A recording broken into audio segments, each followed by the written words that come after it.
உன் புத்தியை காட்டிட்டே ஆனந்தம். உட்காருங்க. எல்லா டாக்குமெண்ட்ஸும் சரியா இருக்கிறப்போ ஒரு அளவுக்கு மேல தடுத்து நிறுத்த முடியாது ஆதி. அப்புறம் எதுக்கு நீங்களாம் எனக்கு? அரசாங்கங்கிறது உங்களுக்காக மட்டும் இல்ல, மக்களுக்காக நாளை நல்ல ப்ராஜெக்ட் வரும்போது 1-2 நாங்க அனுமதிச்சு தான் ஆகணும். டேய் வேலு, என்னடா இவர் இவ்வளவு பொறுப்பா பேசுறாரு? அவன் கொடுத்த 50C நல்லா வேலை செய்யுதுங்க. அப்ப நான் கொடுத்த சீக்கெல்லாம் எனக்கு என்ன? நீங்க கொடுத்ததுக்கு மேலே நிறைய செஞ்சுக்கிட்டீங்க. மத்தவங்களையும் 4 காசு பார்க்க விடுங்க. ஆர்டரை மாத்த மாட்டேன்.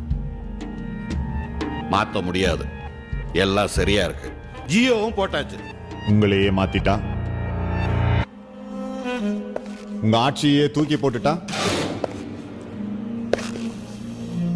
எதிர்கட்சியை உட்கார வச்சுட்டா, உங்க ஆட்சி இனிமே இல்ல ஆனந்தம்.